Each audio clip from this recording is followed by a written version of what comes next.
and I can't stand carrying 2 detectors. It's just miserable. And then when I was getting off the quad a minute ago, I was thinking, I'm like, well, why don't I just take a bungee cord and tie them together? So look at this. Got the Garrett Axiom and the Fisher Goldbug 2, and I put a bungee cord around it, and now they're not all flopping around. It only took me, what, 10, 12 years to figure that out? Yeah. It says a lot, doesn't it? Yeah. Anyway, all right. Onward and upward, apparently. So I think we have to hike up this ridge. I really hope we can see the tailing pile. We may not be able to, I don't know. I don't know. We gotta be right on top of it, I have a feeling, in order to see it, so. I don't know, man. Look at my arms. They are tore up. I mean, I went all over on 2 ridge lines and I couldn't find that damn prospect. It must be, I don't know. I know it's right here somewhere. I know it is, but the shrub oak and manzanita, I can't see, you know, 20 feet out in front of me. So I'm down in this wash. Check out these rock piles. See those rock piles? Those aren't there by accident. Those were thrown there by placer miners because they dug out this entire creek down here. So pretty neat, huh? There's a few pieces of gold I found in here, just little ones. But I don't know. I'm really bummed out about that mine. I don't know what to do now. Well, I'm gonna take the detectors and go look for gold. So another thing you find in this creek is mega ironstones. Here's an example of one right here. That's just a monster. And they get a hell of a lot bigger than that here. Yeah. Anyway, so this thing was all plastered out, this whole creek. But big ironstones. It's always a good indicator, always. So I just nailed that little nugget with the, it's actually not bad. It looks like it's about 3.5 tenths, something like that.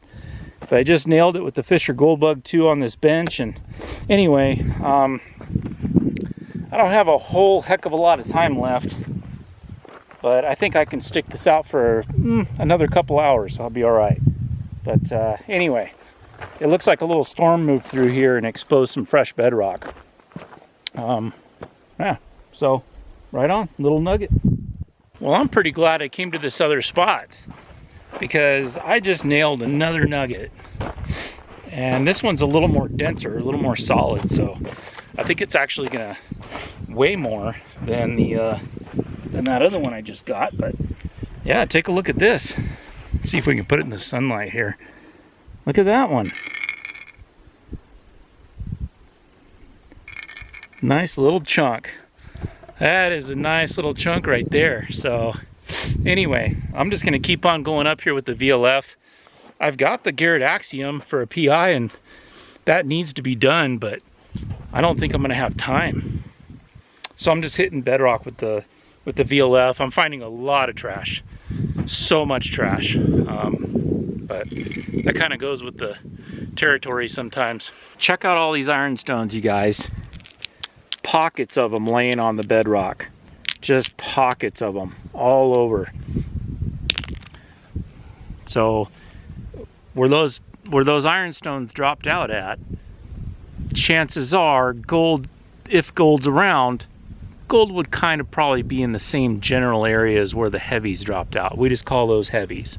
So anyway, I'm still going here. I'm gonna try for another hour. I don't know. We'll see how it goes. That's what you need to hunt the bedrock, okay? That's where the gold's gonna be at. That is where you have the best chances of finding a piece of gold. So, you know, I get a lot of people saying, oh man, I've been doing this for 3 years and I haven't found anything. Well, maybe you've been just doing it wrong the whole time. You're hunting in the wrong spots. You're hunting in the wrong ways. So just hunt bedrock, okay? You're going to increase your success by hunting bedrock with your VLFs. Stop hunting deep overburden. So this is all bedrock. This is all crust of the earth stuff. So gold isn't going to go down below it, guys. And then as you come over here, now we're starting to see overburden. This is all overburden, and it's laying on top of bedrock. I don't know how deep it is, but probably about, less than a foot or maybe a foot to reach bedrock underneath that overburden. Okay? This is what you should be hunting with your VLFs. We're not talking pulse induction here, we're talking VLFs. This is what you should be hunting. The bedrock, the exposed bedrock. And I'm telling you, that's where the gold's going to be sitting. And then, now there are exceptions to this. There are places up in like, I don't know, like Gold Basin and stuff, where you can hunt everywhere and you have a shot at finding some gold. So all I'm telling you is if there's bedrock around and you are in a gold area, hunt the bedrock. Well, what we're talking about is the depth to bedrock under the overburden. So right here, this is overburden. This is all dirt and it's laying on top of bedrock. You guys need to know this. I'm telling you, you only hunt shallow ground with those VLFs. So anyway, so right here's the bedrock, right there. That's the top of the overburden right there. So we've got about, what, 6 inches of depth right here. So the depth to bedrock is about 6 inches. So in general, this is pretty shallow, and it'd be really good for a pulse induction machine because it can punch down to the bedrock, and here it'll see a nugget, a gold nugget sitting on bedrock. Okay, but your VLF is not going to see that from way up here. No way, no how. So quit doing it. Quit hunting the overburden when it's too deep to bedrock. Now, if the overburden was sitting here about maybe an inch, inch and a half, 2 inches from the bedrock, hunt it. Go ahead. Because chances are if there's a nice nugget down there, it has to be a little bit bigger, a little bit, more decent sized. But chances are it's going to hear it. The Gold Monster 1000 can punch pretty deep. But it's not going to punch 6 inches deep down to bedrock unless that's a 4-ounce nugget, big old honker sitting down there on bedrock. So anyway, that's what I'm trying to explain to you. Depth to bedrock is so important. You've got to know this. Do not hunt deep overburden. Stick to the bedrock or very close to it. If that overburden's just sitting there, maybe 2 inches off the bedrock, yeah, go ahead and hunt it. You might nail a nice nugget. Just stay away from the deep stuff, guys, okay? You'll be a lot more successful the closer you are to bedrock. This is a perfect example of a VLF being used in the wrong spot, wrong way, altogether. Well, you guys, I hope you enjoyed those couple of tips there. Those are for VLF users.